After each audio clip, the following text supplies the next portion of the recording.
Good morning, good evening, good afternoon, should I say, wherever you are in the world. And welcome to the third episode of the podcast, which is about to have a name. Grant, how are you, mate? Have you dried out yet? No, I think I'm still a bit wet, actually. Do you want to tell them? Do you want to tell them why we got soaked, by the way? Yeah, so it's obviously we're in lockdown here in Melbourne, and right now we get an hour out every day to do our exercise or go for a walk or whatever. And yesterday, me and Grant chose the 1 hour of a glorious day when it was an absolute monsoon. So we met, where did we meet? Botanical Gardens, about 20 minutes into the walk. Heavens opened. So that was our 1 hour out. Yesterday was spent in the pissing rain. Yeah, not good. But anyway, we dried off. No harm done. But yeah, that was not good. But yeah, so obviously third episode of the podcast. Now, we did tease last week of a potential name for the show, and we've had many months of deliberation, I would say, many good hours trying to come up with something, and we've decided on a name, which is obviously fantastic. The name we're going with is In the Red Corner. Now, the reason we've picked that is simply I'm Man United and Essendon, as most know, and Matt is Liverpool and St Kilda. Both avid watchers of MMA and boxing events. The red corner is a term that's used there, and all those four teams mentioned all have red in the theme, so that was the logical choice. So yeah, so welcome to In the Red Corner. I like the sound of it. That sounds good, mate. And on this podcast, we don't, for now anyway, we don't have any advertisements. But if we did have an advertisement, today's advertisement would purely go to this guy, Love Hemp. And it would, yeah, let me show you why. Tell me when you can see this, Grant. Yep, can see it. Hemp have done absolute wonders for George St. Pierre. Look at that head of hair. What a handsome chap. I know. Wow. Is that a wig? Is that a wig, I wonder? Is that a piece? It's thought to be a wig. I'm a bit disappointed because I thought he was a fellow Baldy. Being at the Baldy Club myself, I thought he was one of us. But the handsome chap, look at it. He must be rubbing that hemp all over that. That's got to be. That's got to be fantastic. That's got to be a wig. Gareth Cottam, if you're listening, that's how you wear a wig, son. That's how you wear a wig. But anyway. Yeah, there you go. So one day, you never know. If we get some advertisements, we'll definitely consider Love Hemp. Thank you, George. Yeah. Kicking off this week, I think the main kind of overriding topic, which has kind of dominated the sports world this week, is the Messi saga. I'm going to try my best not to keep calling it like a Messi situation or a Messi time at Barcelona, because yeah, it's absolute cliche at the minute. But it is. It is a bit of a mess over there. I mean, to dig into the backstory a little bit, because it is a bit of a far-reaching tale and what's gone on over there and what's developed throughout this last week or so. I think Barcelona have been having a bit of a bad patch by their standards. They've underachieved over the last couple of years, I think you'd agree. And that kind of culminated in the 8-2 defeat to Bayern Munich a couple of weeks ago. We touched on that last week as well. The fallout from that is it caused a lot of unrest at the club. There was pressure on the players, pressure in the boardroom. The kind of the notion of the underachievement was rife in the club. Consequently, the manager lost his job. Again, hadn't done a good enough job with the players that he had. New manager comes in, Ronald Koeman, and my guess is that he was given the instruction by the president, by the board, to clean up shop. He's gone through that squad there, and he's trying to get rid of a bunch of the old fellas that they're paying an absolute wad of money to each week. They've told Suarez he can go. Messi's best mate told him he's surplus to requirements, so he's out the door.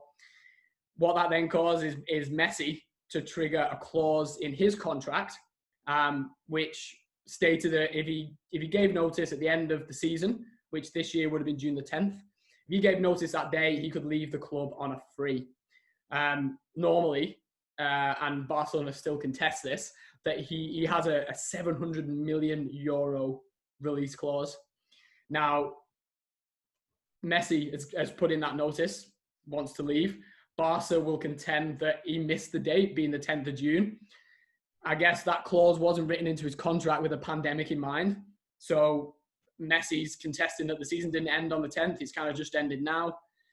It's going to go, I guess, to court tribunals potentially, unless they can come to some kind of agreement as to how they proceed. Now, whether that means the board backing down, whether that means they find a deal from another club that's less than 700 million, but is a fair amount for someone of Messi's quality. It's an absolute mad situation. It's developing kind of day to day. I guess my question for you, Grant, is what happens next? Where's he going to go? Yeah, it's a great question, to be honest. We're all in sort of limbo at the moment, and you know, we've discussed as well that there's only probably a few options out there for him, really. Given, like you said, the complexities and all this that's happening now, the likely destination in my mind, believe it or not, is Manchester City. Now, as a Man United fan and you as a Liverpool fan, Manchester City are a common enemy, of course, the way that they've gone about things in obviously recent years and the history there. But I've come round to the fact that I think every football fan, in my opinion, should want Messi to sign for Man City. And the reason why is for years they've compared Ronaldo. There's this comparison about, you know, Messi in Barcelona, and, you know, he's had Xavi and Iniesta feeding him all the time, such a thing. And this is the first time where Messi can really go outside of his comfort zone. This is the very first time we can see this as football fans, and he's doing it at 33 years of age and coming to England. And it's always, the comparison has always been not only Ronaldo, but, you know, can he do it on a cold Tuesday night in Stoke? It's always the football analogy. And I know how good he is, and you know how good he is. And yes, he's played the elite of England. He's played the elite of Europe on the European stage, and at times has embarrassed them, and quite a lot embarrassed them, and shown his class. So I have no doubt that, can he beat Stoke? Yes, Messi can beat Stoke, and he can show his brilliance. But where I think that is interesting is, if he signs for Manchester City, next season they'll be playing Burnley away, for example. Rigid 4-4-2. You know, classic 4-4-2. Yep. You know, I want to see Messi, what he's like. If it's a Tuesday night and it's windy, perfect. It doesn't have to be, but perfect. And I want to see Phil Bard, like, you know, kicking lumps out of him. And I want to see the genius at work. I want to see some brilliance from him. And I think that is why, you know, I would say that is the footballer's choice, you know, to go to Man City. But it's not only that, it's also, he can make a difference at Manchester City as well. He can be a part of something new. It's a new chapter. He's tested himself, like I said, at 33 years of age. He can more or less guarantee Manchester City the title, I would say. Here and now, if he signed, the bookies would probably make him favourite. I would argue. I don't know what your thoughts are. But he can also, the most important thing is, he can finally get Manchester City to the Holy Grail, and he could potentially win them the Champions League. So automatically, that you could quite easily say they can do the treble, no question, with that signing.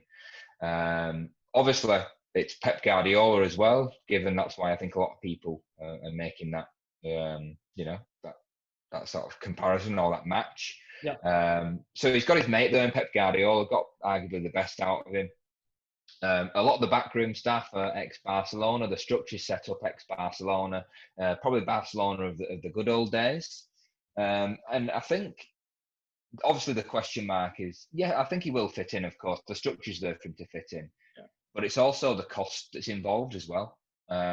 Because I'm sure he's on, like, you know, the figures being branded about is what, a million a week or something like that is on. But then, if there's no transfer fee involved, well, obviously it's a lot less there. They're not paying 200, 700, whatever million. So yes, the wages is a big thing. But I think for it to work as well, don't forget, is you buy Messi the brand as well. Yeah. So it's the shirt sales, it's Adidas, it's MasterCard, it's Huawei, it's FIFA games, it's you know, in the Red Corner podcast for all I care. You know, it's everything. It is, and you're getting Messi the brand, similar to when Man United sold David Beckham to Real Madrid. I always say that's probably one of the cheapest deals in football. It was 25 million. What was 25 million? 25 million was probably earned back in shirts that weekend for Lionel Messi. So, sorry, for David Beckham. So, so that's what they've got to factor in. And I know people say, well, Manchester City are sponsored by Puma and he's the face of Adidas. So what happens there? Barcelona have been sponsored for Nike for years. There's no problem there. Yeah. I think it was Kappa before then. Or there's no issue when that happens. There's no issue at all. But yeah, I'll say it's a big call, and it's obviously a big decision. But I wonder, the reason why I say Man City as well is, from Man City's point of view, or the way Man City standards are, they've been fairly quiet in the transfer market so far. Yes, they've bought Nathan Ake for 40 million. They've bought Ferran Torres from Valencia, 23 million, wherever it is. So yeah, 60 million. You think, oh yeah, a bit of money there, but that's not big for Manchester City. And I've got a feeling that 8-2 victory, he sat in the dressing room. I've got a feeling Pep Guardiola was probably one of the first people to get the call to say, hey Pep, is there any room at the inn? You know? In his DM. Yeah, exactly. Maybe. But that's what I can see. But if I was Pep Guardiola, he's got 1 year left. He brings in Lionel Messi. He could potentially win the treble. Leave is the greatest of all time for Manchester City. And guess what? I don't have to move on my friend. If I leave Manchester City in a year's time, I don't have to move my friend on in Messi. And they're stuck with the financial implications of what do they do then? So if I'm Pep Guardiola, it's a win-win in my opinion. But what do you think? Where's it going? It's happy days for Pep. That, I mean, it's hard to disagree with you. Like you said, I think the options for where he can physically go are pretty small. City being one of them. I think the other really viable option would be PSG. There's other options there. Inter Milan's been banded around. Bayern Munich's been banded around. I think the problem there is purely financial. I just don't think the likes of Bayern, Inter, even if you're talking about clubs like Liverpool, they just don't have the wage structure and the pure finances to make that to get that deal over the line. Depending on how it goes in terms of they come into some kind of agreement to let him go, I don't think he leaves Barcelona for anything less than a world record transfer fee, which is going to be 200 million plus. The question that then brings up is, how do teams like City and PSG justify that with the financial fair play rules? They're going to have to offload. They're going to have to offload people. One, to make room on the wage bill, but two, to also balance the financial fair play regulations. I'd love to see him at PSG. Firstly, because I don't want to see him playing at City particularly. In a way that I do, because it's amazing to see Messi playing in the Premier League. But if they're our closest rivals at the minute, and the lift he can bring to that team is huge. So I'm gonna barrack for the fact that I hope that he ends up at PSG. Just to think of that front line, playing with his mate Neymar, playing with Mbappe, if they can keep hold of those two as part of the deal, you've got a very dangerous front line there, which is just incredible. And then again, they'd be looking to compete. The French leagues are pretty much a given. They'd be looking again to compete in the Champions League. I think what it does, it really asks the question now is what's important to Lionel Messi. Does he want the money? Is he just looking for a payday? I don't think so. He's on that much money. Like, how much more money can you want? I don't think that's the case. Is he looking for a sporting project? Does he want to be part of something? When you've got the comparison between the two greatest players that ever done it, Cristiano Ronaldo, Messi, one thing that Ronaldo has over Messi is that he's done it everywhere. Wherever he's gone, he's been a winner. Messi's been at Barcelona his entire career, so he's not got that on his resume. I'd like to think that he would now like to go somewhere where he can be a part of a team. He doesn't have to be Messi that everyone looks to be like, even though he is going to be the best player in whatever team he goes to, he wants to be part of a project, I think. That screams out for City. It does scream out for PSG as well, that he can go there and win things and add to his legacy. I'd like to think that's what he's going to need to do. If he goes anywhere else, he'd be buying into a culture. Like he would make a huge difference at teams like Bayern Munich, Dortmund, Inter Milan. But to go to those sides, I think he's going to have to take a massive pay cut. And you know what? Maybe he will. Maybe we're being too critical of him. But that's what I want to see. If you're asking me to put my money on where I think he'll go, I probably agree with you. I think we're going to see him at Man City next year. This year. And it's a terrifying and glorious thought all at once, isn't it? Like you said, it's a big test in terms of can he do it playing against some big grok who plays for Burnley? Can he have the same impact? It's been a kind of an age-old question that we've had for years, and I don't know, maybe we're about to find out. So I think we'll see him in the Premier League next year. Yeah. The only other caveat I think that I'd add to it is that it could all be a bit of a ploy for change. It could be a catalyst for change at Barcelona. This is kind of the boring view of it and the political view of it, but he could well be using his position and his power that he has within the club to force a regime change there in terms of the president. And it's not a good precedent to set, I don't think. If he can force a regime change, it shows us way too much player power that goes on at the club. But it might well happen. This is Messi. He is Barcelona. And if he wants something done, the threat of leaving when this team is already like a pretty low ebb is a really kind of viable threat that will be a catalyst for change. I wouldn't be surprised if by the next time we do a podcast, we've got a bit more clarity on what he's going to do. What we'll probably know is whether it's going to be a long, drawn-out process or if he's going to stay at Barcelona. I don't think we'll know where he's gone, but I think we'll know whether he's coming or going by the time we next speak. Yeah, and like you say, he may have the aspirations to play alongside Jesse Lingard. Have you ever thought about that? No? It's not to. I will say though, but if they're forcing Luis Suarez out, I would absolutely have him back at Anfield. Oh yeah.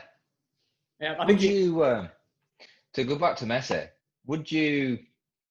And again, this is all fancy booking this, but would you move on a Salah or a Mane plus cash for Messi,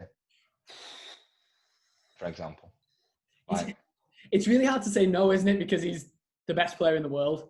So you think wherever you put him, you're improving your side. I mean, there is talk that Barcelona are looking into Mane. I've read a few reports this week about that. I just can't see it happening. Not so much because it wouldn't fit into the side or I think Liverpool play in a very structured way where I don't think Messi would have the free reign to just be Messi and do Messi things. I think we play in a very kind of structured way. And I don't think our wage structure would support having someone of that ilk.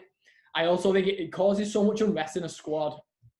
When you've got someone who comes in on that level of wages, you automatically raise the bar for everybody else. And next thing you've got Van Dijk knocking on Klopp's door and being like, well, I need to be closer to Messi in terms of my wages. And it wrecks the entire structure. I just don't. I'm sure there's been a conversation had at Melbourne this week. I'm sure they've come in and been like, what does it look like? Because everyone in the kind of top tier of football, anyone who's in the top kind of 10 richest clubs in the world would have been stupid this week not to sit down and be like, how about Messi? Crunch the numbers. Crunch the numbers. It'll have happened at United. It'll have happened at Chelsea. I've no doubt it'll have happened at Anfield.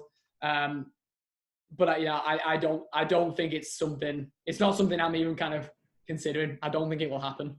Yeah, well, and like you said, with the whole wage thing, we've just gone through turmoil at the moment and upset the apple cart with the whole Sanchez thing. That was a nightmare. Yeah, and that'd be a similar. And again, would I go through it with Messi? Yeah, of course I would over Sanchez. But like you say, it upsets the apple cart. A lot of players want pay rises. It's when they're not playing. It's how can you have such a 500,000, 900,000 sat on the bench earning a week, and it just breeds a bad culture. And you're absolutely spot on what you say. Dortmund, Bayern Munich, they don't look for them players. They've got such a good culture, and it's about the team and that one team mentality that they don't go for those players. So that's why I don't think it, like we say, to cap, the options are limited, very limited for him. So yeah, I thought so. All right. What else have we got coming up? I mean, this weekend we've got the Charity Shield coming up, Liverpool and Arsenal. Bit of a funny one. It's come at a funny time, and it's always a weird fixture. It's one of those ones that if you win it, it's great. If you don't win it, you're not that fussed. So you're just like, oh, it's not a real trophy anyway. And I think that's kind of the attitude, more so that Liverpool will have. I think Arsenal will probably want to be a bit more competitive in this to see where they're at. It just falls at a funny time between right at the end of pre-season, which has been rushed anyway. Like, it feels like we've just ended the actual season. It's all a bit mad. And then we're going to go and play this game and then go off again for 2 weeks on international duty. It's always nice to pick up some silverware, but I think Klopp especially will look at this as kind of an end to pre-season. He'll give a bunch of lads a run out. He'll get some minutes in legs. The thing you don't want is any injuries. You're going to want, we want us to be all firing come that first game against Leeds on September the 12th or whatever it is. But you know what? It'll be on at midnight over here. I'll get up and watch it. Absolutely. I always think it's one of those trophies that it's a success that you are even in it. It means that you've done something really good to be in the Charity Shield. You've won the league or you've won the FA Cup. So just to be there is kind of a success. And in that sense, you should take it seriously, I suppose. But yeah, I don't think we're going to be too fussed about it. I think it's going to be about, let's end pre-season well, have a good run out, get some good momentum, put some players' legs. What do you reckon? Yeah, no, you're right. You're absolutely right what you say. It's, it is a bit of a glorified friendly, certainly the way it transpires, but it's a football match at the end of the day. So, of course, you want to win a football match. And you get a little shield at the end of it, then great. That's the same reason why Tottenham compete in the Audi Cup every year. You know what I mean? It's like, it's silverware. It's not really silverware, but it's silverware, So, yeah, you're absolutely right. Get through the game without any injuries, maybe bleed a couple of younger lads, give them some minutes. I automatically think of like Ryan Brewster's, who is killing it in pre-season. Messi, like a Curtis Jones, maybe an Oxlade-Chamberlain, given it's Arsenal. But I would say the focus for me is I'm more interested to see, like you say, where Arsenal are. So obviously they won the FA Cup, building on that success. Arteta's got a pre-season. They've brought Willian on for a free from Chelsea. So what's Willian like? Does he go in straight away? Maybe see someone like him. There's a young centre-back who Arsenal signed last year called William Saliba. Now, he's about 18-year-old kid who was signed last year, went on loan back to Saint Etienne, where they got him from. And he's back with Arsenal this year. So, and given the centre-backs have got some injuries at the moment, he might actually get a start. So I'll be interested to see how he goes. I'm thinking from a fancy football point of view, it might be a cheap option for me, but anyway, we'll get there. So I want to see how Arsenal come to the table, because Arteta made them a better team, no question. So I just want to see them compete against you. As I say, it's a friendly at the end of the day, and I'll say it's good to have football back again, which is nice in a short space of time. So And it seems like obviously we roll straight from there and onto the international break, but I guess we can't really talk about the England squad without mentioning your captain, Harry Maguire, got into a bit of strife in Greece this week. Take me through it.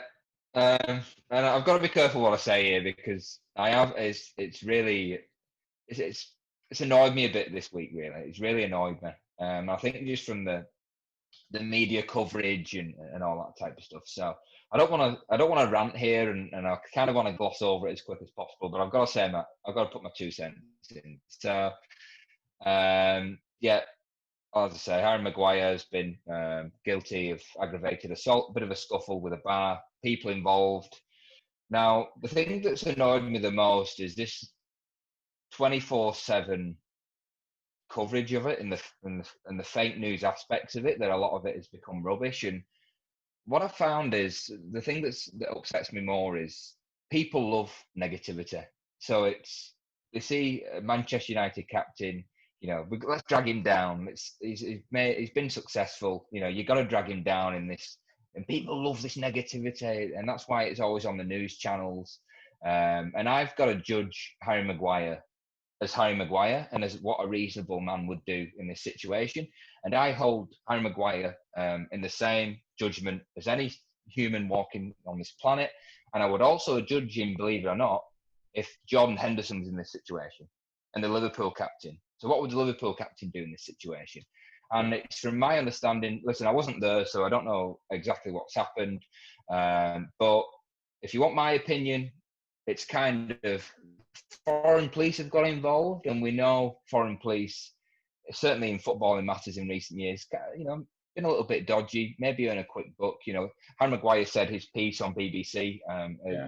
About his, and he mentions about the police, sort of hitting him and hitting him in the leg, saying your career's over. So they know who he is. They know who this guy. Yeah, they know who this guy is. You don't say that type of stuff.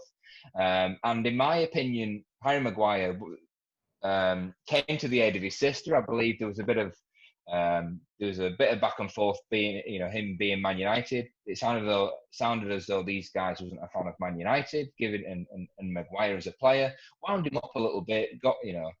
And then the report is that his sister's been injected with something, or there's been some sharp object involved.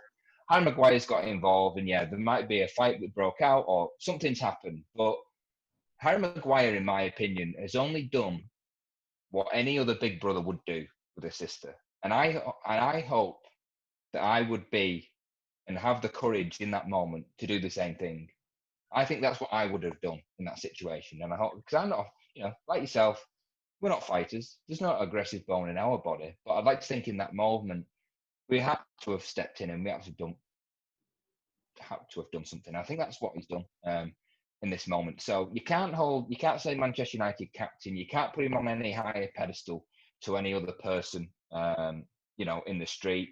And as I say, I just think there's far worse things that have happened in this world that has been happening, and there's far worse things that will happen in the future and has been. But the interesting thing for me is going back to the negativity is on the same day, Victor Lindelof chased down a thief in Sweden because a thief robbed an old woman's handbag, and Victor Lindelof chased the thief down the street and retrieved the handbag. Now, the interesting thing for me is there's not been any big story on that. Nothing mentioned. First I've heard of it. No interview, no story. You know what? Because positivity doesn't make the headlines. But if the headline was Victor Lindelof grabs old woman's purse and ends the headline there, you're clicking on it. You're clicking on it and you're finding out. I didn't really want to, be sort of arrested there. But I think, to be ranting there. But the big thing is the reaction for this. So yes, he's lost his England place, and that's rightfully so because of what's going on. But I fully expect Harry Maguire to be back in to the England team after these two games are done. And I also believe that he will carry on and being the Manchester United captain. I think Ole Gunnar Solskjaer will back him and stick up for him. Because you know what? He has shown, the way that you look at this situation from the outset, that's leadership. He has shown courage. He's stood up to this adversity. And that's what I want to see. And from a purely selfish Man United point of view, to tell you the truth, I want my captain being arrested. I want the captain of my football club. No messing. It's, you're with us or you're against us. Keane, Rooney, they've all had the problems in the past. I want to see that. We're too nice in this generation. So things have got out of hand. Harry Maguire stepped in. Good on him. And you know what? Justice will prevail. He had 2 hours to prepare the case in terms of the defence. He's going to appeal it. And so I want to see what the verdict is.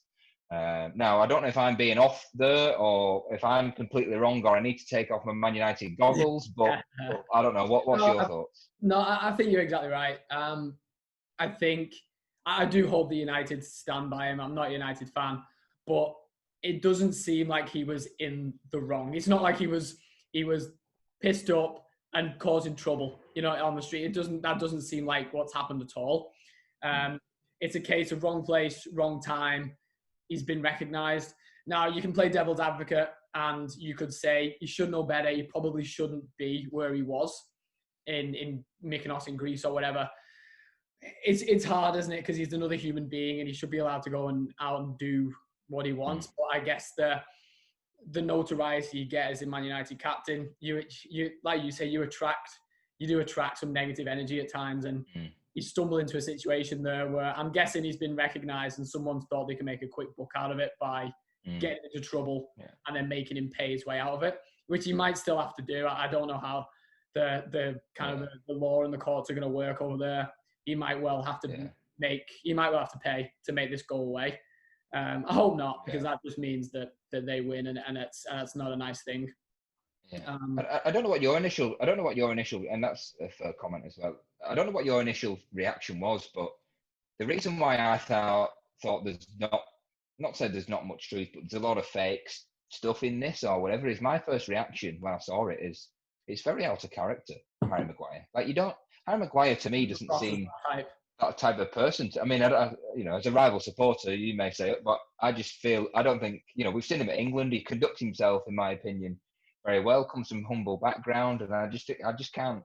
Yeah, it just doesn't seem like Harry Maguire. To be honest, it's probably the best piece of defending he's done all season, isn't it? Really? Probably. Yeah, probably. Yeah. But I think just to sum up on that, I hope that he gets his name cleared, and I hope that United stick by him. I don't think it's a good example to set by just ditching your captain for effectively, like you say, standing up for somebody else. Yes, maybe wrong place, wrong time. He'll learn from that. I think he should be allowed to continue his career without any blemishes there. And hopefully be back in the England squad before too long. We haven't got a dearth of excellent centre-backs. So I'll get into that next. Let's hope he let him back in the squad, eh? What did you make of the squad that got announced this week? It's interesting. There's some names that I was expecting and some that I wasn't. But the important thing with this, what I think football fans seem to forget a lot, is it's these two. Again, probably glorified. I don't think the qualifiers. I think is it the Nations League or anyway. This isn't the squad that's going on the plane to the Euros. Let's make that clear. Right. This is a squad where if you're on the periphery of the England team, Southgate's not sure, not really seen much of you. Yes, there's a couple of names that will always be present. Yep. But don't get me wrong, there's going to be names in there that Gareth Southgate goes, I want to see them train. What they're like with an England shirt. I want to see a bit more of them. So, of course, it's never going to be the squad. So I think that's what people forget, where they think this won't win a Euros. Well, these names aren't going to, these aren't going to be the names that you see next summer. Yeah, I think Southgate's shown that he's got he's committed to the youngsters coming through, isn't he? He's going to give them a go. He's going to test them out. He's going to see how it fits into his squad cheer. I mean, there's a few names in there that I haven't even heard of. There's a lad from Chelsea, Tomori. Never So, he's a centre-back, young lad. So, with I'll break it down with position. I'll break it down with position. So, goalkeepers, no real issue for me. Pope and Henderson have both been excellent this season. John Pickford has struggled this year. So, if I was to be really critical of that, I would automatically say Ramsdale from Bournemouth, who now got the move to Sheffield United, had a better season than Pickford. Yep. However, he went down with Bournemouth. So how good was you? I mean, I know you can't put it on the goalkeeper, but you're not going in my squad if you've been relegated. You know what I mean? So Pickford was the number one. He's struggled the last 18 months or so. So you know what? He's going to be demoted to probably number 3 because he's going to probably give Henderson a game and he's going to give Pope a game. So first to third, I'm okay with that. So I don't think that's fine. Defenders, you touched on it just. Centre-back is a real problem for us in England. And the thing that I find surprising is we are the bookies' favourite to win the Euros. Right? And I would say we're nowhere near it. Well, not so much nowhere near it, but the centre-back issue is a problem. So, and this is without this, and this is with Harry Maguire keeping his place. By the way, I'm taking. Who was your partner with Maguire? Well, this is the problem. So with who he's chose at the moment, he's chose Eric Dyer, Michael Keane, Tyrone Mings. Now, all them three, in my opinion, are not England quality. They're not England quality. I don't think they are good enough to be England centre-backs. Yeah. The one player that I was expecting, sorry, I'll give probably two picks. James Tarkowski has had a better season at Burnley. Yep. And the interesting thing is he's played all season in front of Nick Pope. So if he's your goalkeeper, why not have a centre-back who's played all season with him? That's what goes into thinking. There. The one that's missed out for me that I believe is better than Dyer, better than Michael Keane, better than Tyrone Mings, and had a better and longer season than them three is Connor Cody. Yeah, I'm just looking at the list. Is he even in the squad? No. No, he's not in the squad, is he? That's absolutely mad that he's not in the squad. I know. Yeah. And I would say he's the captain of Wolves.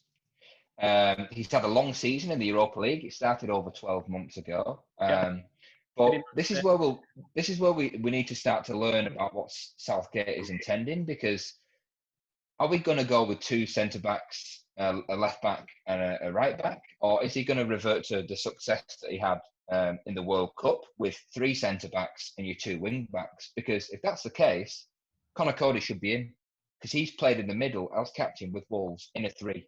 Yeah. He's comfortable in that system. So I don't know what that means. Does that mean Kyle Walker gets dragged in again as a centre back? John Stones has had in and out of the Man City team. Joe Gomez. Joe Gomez, I would say, is in. So Joe Gomez and Harry Maguire for me. They're my start. Are in. Yeah. Especially Trent's playing right back, because Joe plays on the right hand side with Trent anyway. Yeah.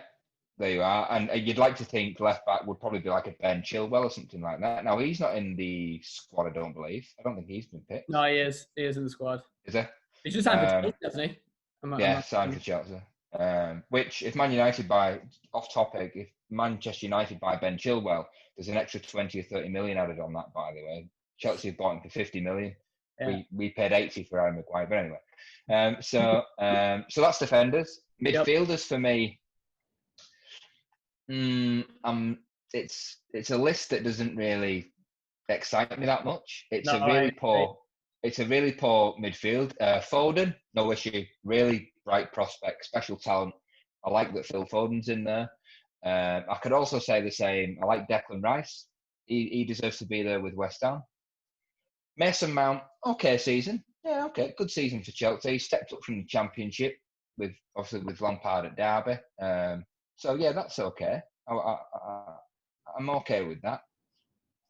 Then I would argue Harry Winks just doesn't do it for me. Harry Winks doesn't do it for me. He's like Tom Cleverley. He plays the game on a zebra crossing. It's just, he just doesn't excite you. It's all 5-yard passes, left, right. It's a big deal. Like, you're telling me Rice can't do that? Like, big deal, So I don't think, in my opinion, Winks should be in there. The surprising one for me, I think it's come 12 months too soon, is Calvin Phillips from Leeds. So Calvin Phillips has got the nod. Obviously, he's got Leeds promoted. And I think I mentioned to you a while back about this Calvin Phillips. There's a lot of good talk on him. And I believe he can do probably that Winks job anyway. But I just think it's come 12 months too soon. I want to see him get a full year of Premier League experience under his belt and then give him a call up. So I'm actually excited to see how he goes. Probably just getting isn't he? He's probably just he probably just wants to work with him. Exactly. Even work with him, see what he's like. Exactly. And Ward-Prowse, okay footballer. If you take away the set pieces on corners and free kicks is unbelievable. Playing normally, he's okay. Again, I don't think he's done a decent season at Southampton, but it doesn't scream England, And then forwards, no issue at all for me. Ings deserves his call up. I'm very happy that Ings has got his call up. I want to see Mason Greenwood obviously get some England time, of course, with Man United. Quite interesting that Tammy Abraham had a very quiet second half of the season. And he couldn't really get above Giroud in the pecking order. And that's probably opposite to Greenwood. Greenwood had a very quiet start to the season, and he's finished a strong European campaign, and Greenwood's probably finished, the stronger. Rashford, for me, probably is going to get withdrawn because I think he's injured. Since lockdown, for me, Rashford's been carrying something. He's been way off it in since lockdown. So I don't know. I could be wrong. But watch. It's been working hard. Yeah, I know. So who knows? But yeah, I just think there's something there for injuries. But yeah, forwards, no issue. Yeah, that's good. I guess we'll. I don't know what we need to have a look what dates the games are, whether we can see them over here. But yeah, I'll definitely tune in and yeah, just to see some of these new young lads come through and what they can do. I guess moving on from football, we move to the Australian version. I guess I'll let you celebrate a little bit of the Bombers' result on. We play Thursday night this week. Yeah, Thursday night. Thursday. Last night. I'll take the credit that I did tip you, but I wasn't confident going at kickoff that you'd get the win in the end, and it turned out to be a cracking last quarter. Yeah, well, I certainly wouldn't have tipped them. Hawthorn always seem to get one over on Essendon, from my understanding. I don't know, Hawthorn are that bogey side, if we say that. But I'll say Hawthorn haven't been great this year, so it's not so much the team, but it's the circumstance which is more impressive. And I'll say Bombers never seem to amaze me because every week I've been saying that the season's done and there's no positives. Everybody's injured. Just call it. But then you know what? A few faces come in. So the big one is big Joe Danaher. So the Danaher family in the AFL are synonymous. Famous family, a very sporting AFL family, and synonymous with Essendon as well. So very much, Essendon royalty in terms of the namesake. But the big thing for Joe is he's been out for, I think it was about 467 days in the end that he's been injured. So for over a year. Yeah. And he's just injury after injury, and I'm going to hold my hands up. I've been very critical of Joe Danaher because I thought Essendon just get shut of him, cut your losses, he'll never be fit again. Injury after injury, get shut. Now he got announced in the team. He comes into the game, as I say, been out for so long, and he kicked 3 goals and 3 behinds in the game yesterday. So straight away, he kicks in the game. But the interesting thing is, the more surprising thing is, at half-time, Essendon were 36 points down. So they were 6 goals behind at half-time. A couple of tactical changes from Wusher and Rutten. So they moved Cale Hooker up forward from defence, who I actually like Cale Hooker up front. So he came forward. A couple of tactical changes, and then they just started handballing a lot more, just being more aggressive with it. And Essendon ended up in the second half making 71 points in the second half, which is incredible. Yeah. And they end up winning the game by 16 points in the end. So massive comeback, and it was unbelievable. Can show the difference that a big forward who can kick consistently can have on your team. Yeah, that's the thing, guess. And I'll say I've been critical of, we've got Tipper up front, who's small forward. We're not blessed with the tallest of forward line, and I always find that Essendon just drop the ball on the head, and a bigger defender, in layman's terms, just grab it over them, and they can never get it. Whereas somebody like Big Joe comes into the side yesterday, suddenly there's an outlet, there's a target man, as you'd say in football.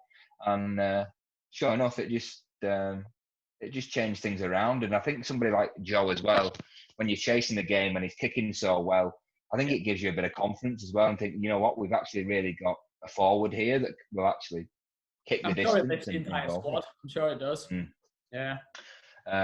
So yeah, Bombers are up. So I'll celebrate this win because it's been very few and far between this season. Which then brings me on to what's going to happen tomorrow night. I believe it's Melbourne versus your boy St Kilda. Talk me through it. Melbourne Saints tomorrow, I think, with a 7:40 game. I'm looking forward to it, and you know why I'm looking forward to it is because I've enjoyed watching Saints this season, but especially the last couple of weeks. We've got a tough run in kind of our search, I guess, to remain within that top 4, top 6. I think positioning in this, I'd safely say that we'll probably make finals. I guess then your positioning within that top 8 is pretty important. But we have got a tough kind of run in the games, similar to Bombers. It's not an easy run in. I guess it's unlikely you guys would make finals, but it's still possible. Melbourne will be another tough test. Another team that are kind of inconsistent in form, but when they turn it on, can really turn it on. Not too many ins and outs for Saints either. It's a pretty consistent side, which is good.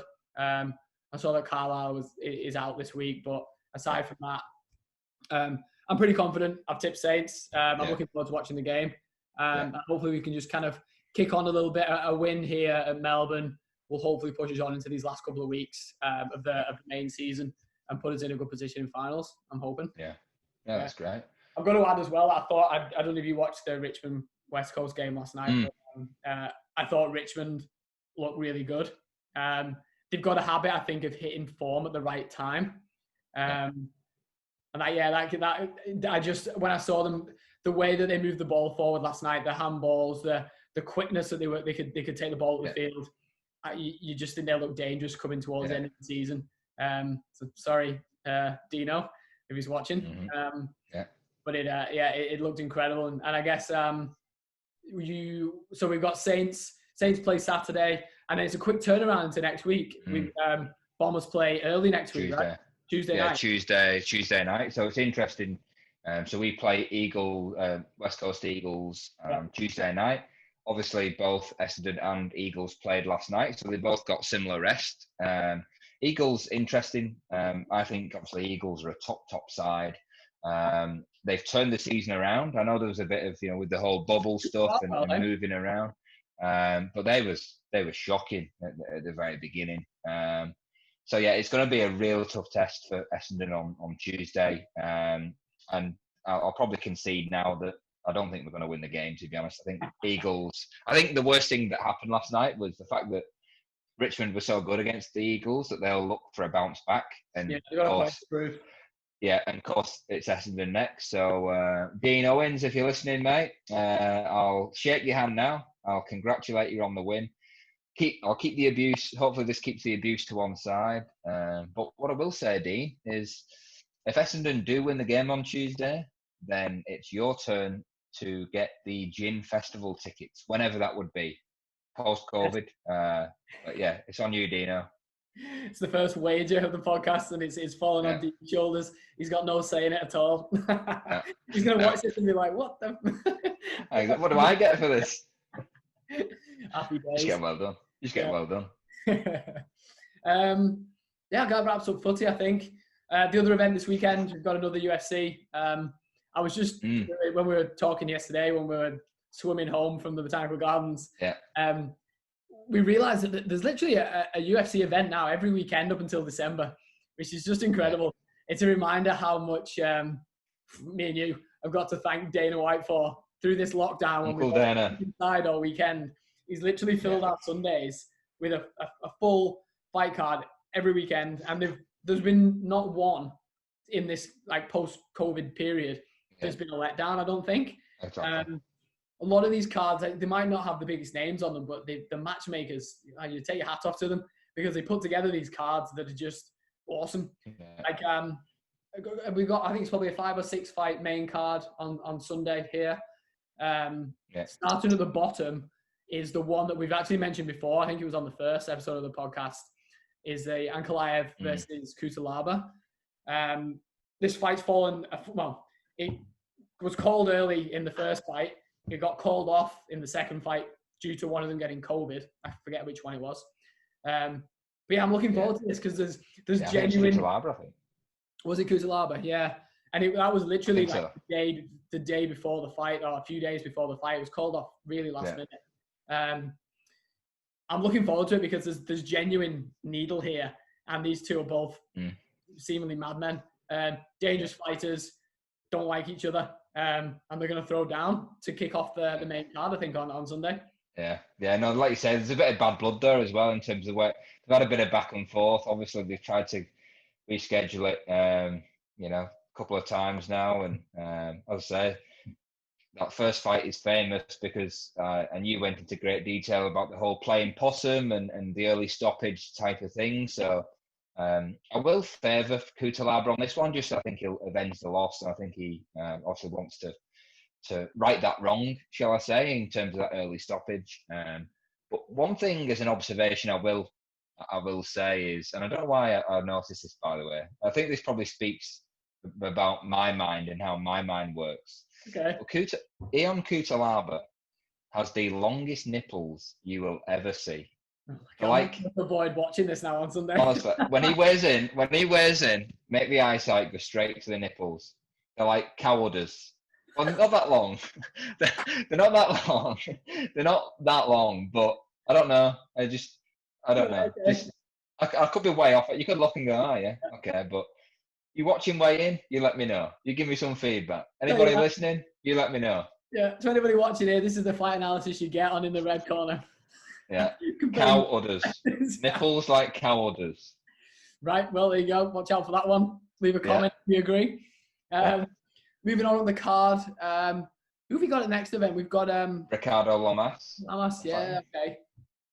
Now Ricardo, I don't know too much about his opponent, but Ricardo Lamas is he's a good fighter. He's one that I think the MMA fans do like. He's always stands and bangs. Yeah, there's a good fight that he had with Max Holloway about 4 years ago, back in 2016. Very much worth a watch on YouTube. His last fight was a loss to Calvin Kattar by knockout. So obviously Calvin Kattar's a big name. He's fought a couple of good names. I think he's got a fight. I think he's got a fight against Aldo in there as well. An old loss to Jose Aldo, I think. So he's fought a few good names. And I think, he's a good one to watch. And I think he's very much the type of fighter that if you want to show him to your friends who aren't really MMA or UFC watchers, he's the type of fighter that you go, oh, wow, this is a sport. I want to tune in. So yeah, I'm a big fan of Ricardo. He's a good fighter. Good stuff. When I was looking through the card as well, I realized, when you recognize names, but you can't place them. Yeah. So the next fight on the card is, I think she's a Korean girl called Ji Yeon Kim, is fighting Alexa Grasso. Grasso, we know. The Korean girl, the reason it resonated with me is because she actually fought on the Melbourne card here in October, last October. I think she fought Nadia Kasim and absolutely battered her. So she's now kind of got a bit more of a name in Alexa Grasso. So it's always an interesting fight.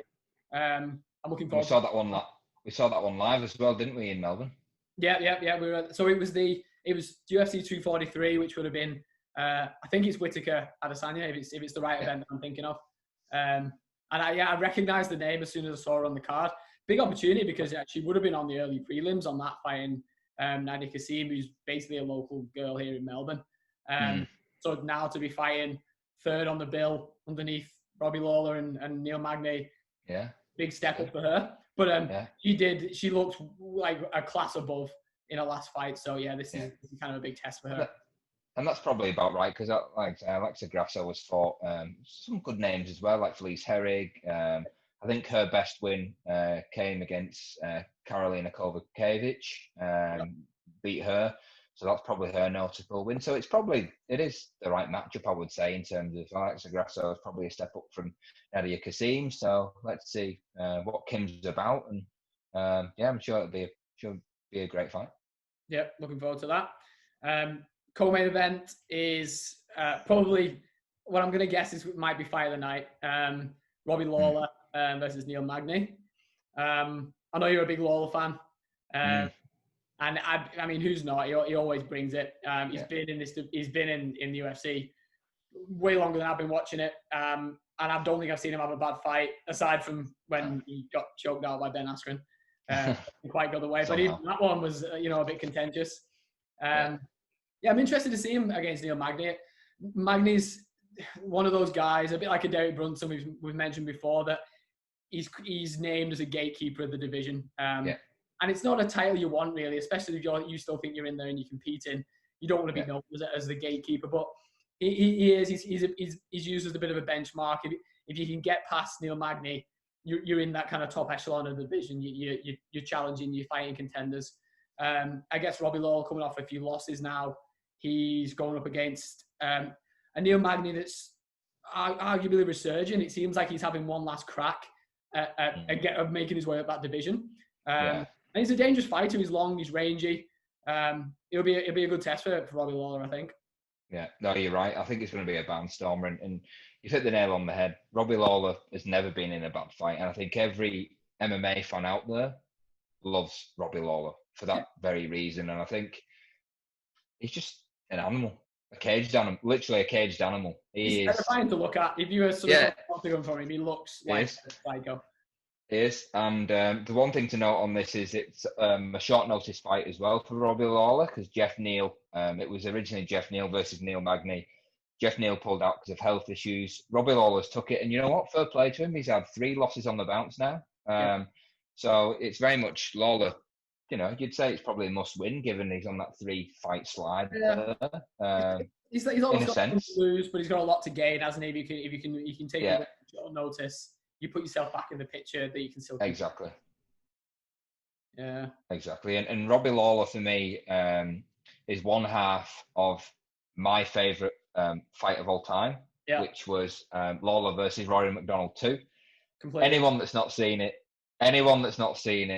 you need to watch that fight.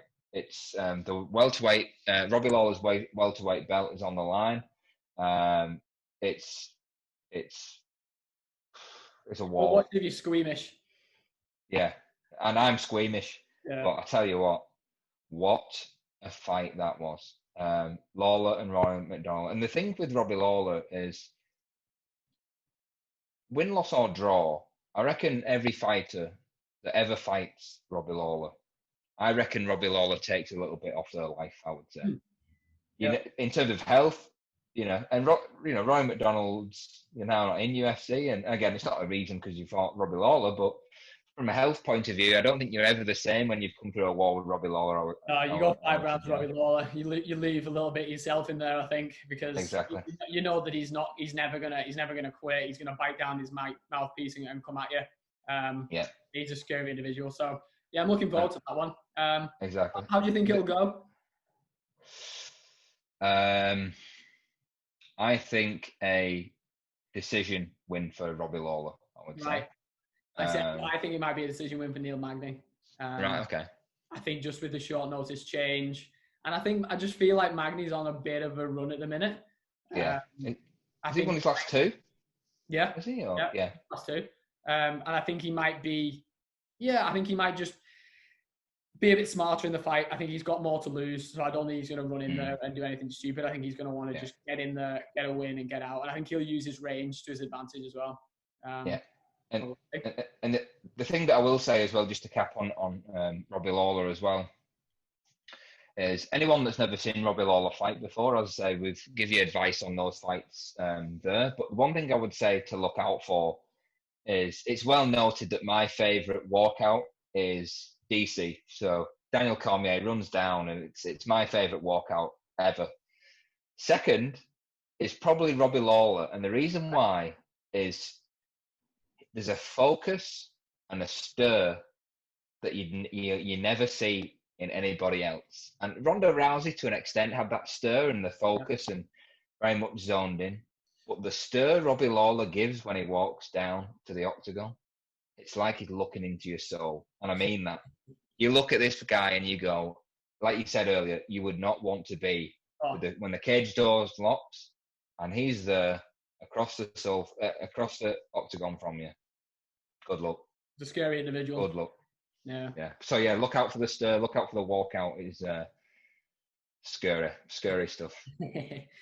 And then to cap off, main event, Anthony Smith and I forgot his first name, Alexander Rakic. Alexander Rakic. There we go.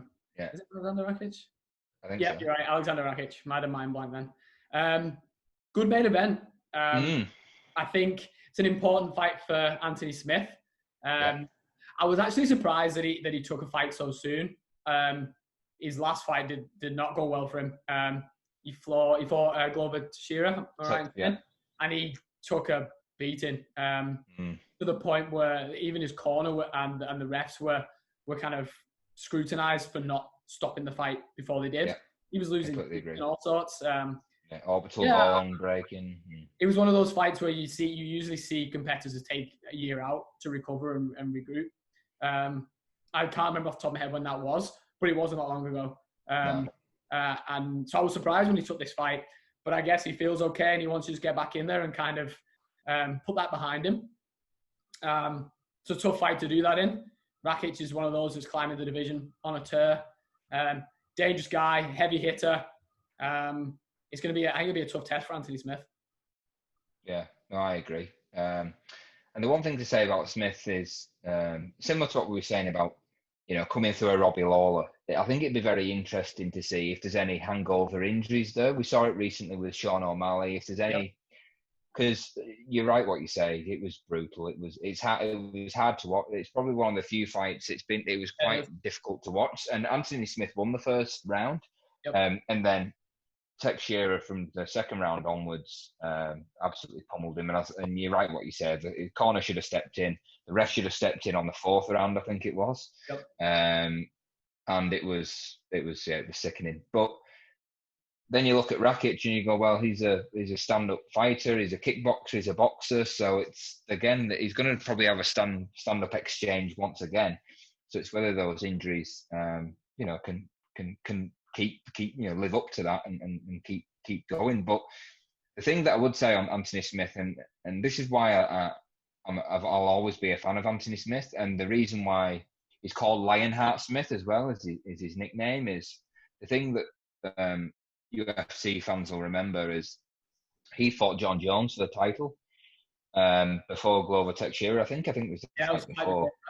And John Jones caught Anthony Smith with an accidental illegal shot.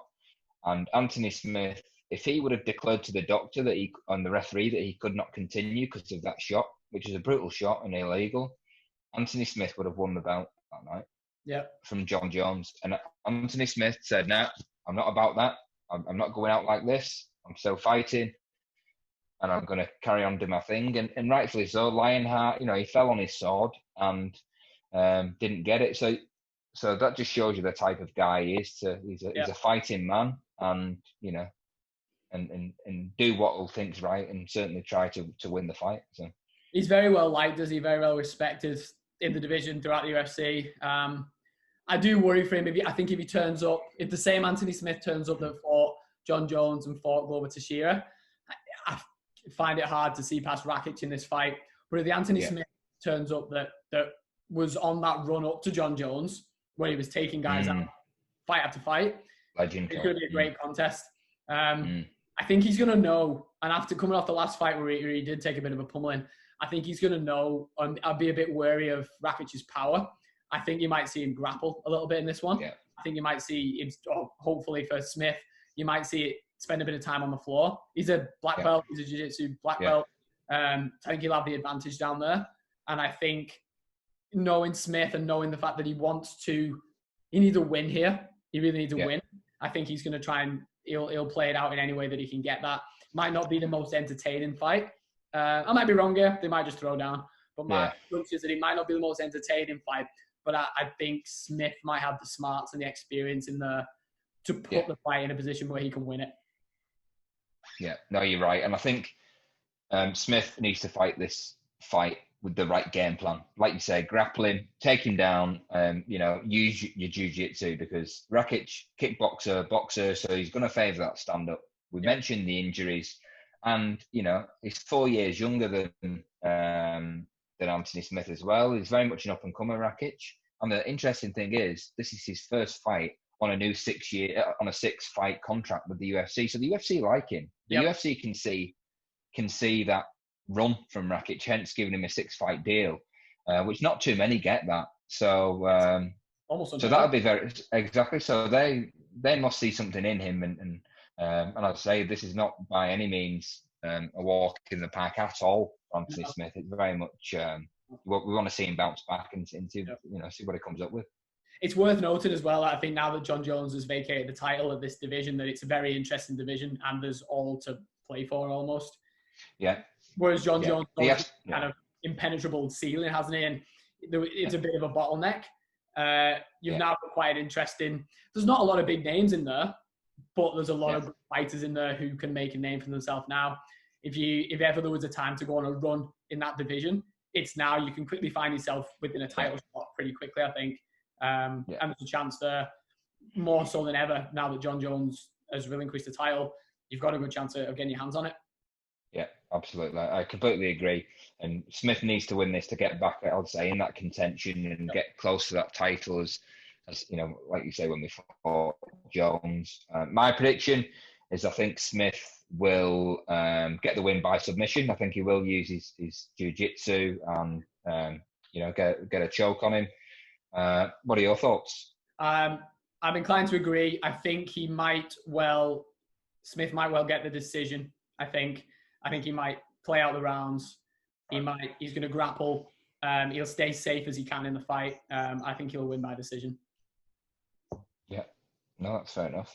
Yeah. And I think in to wrap up as well from our side is obviously the name. We've got the name of the podcast. We'll point out the content, which is great. Thanks to everyone for liking, commenting, and certainly giving us great feedback, which is great to see. And this is why we're doing it as well, to get some great content out there. So I appreciate that. And we've also set up an email address now, so we're slowly building this and putting it all together. So the email address is intheredcorner and the number 1, intheredcorner1@gmail.com. And the beauty of that is you can send us an email, you can send us a question, or if you want to send us we'll call it a fan question. If you want to give us a fan question, or if you want us to discuss a topic that it doesn't have to be sport related, it doesn't have to be football, AFL, UFC related. It can be anything. It can be whatever you think. Favorite beer, whatever. I don't care. Matt doesn't care. We'd appreciate it if you wanted to drop us a line, send us a question, and that's all from me. Absolutely. I'm sure we'll see that inbox flooded with messages from Dean, just hoping West Coast get that win. Eagles. On Tuesday night. I guess that's all she wrote. Thank you very much, everyone, for listening again. And we'll see you next week. Mm-hmm. Take it easy. Perfect.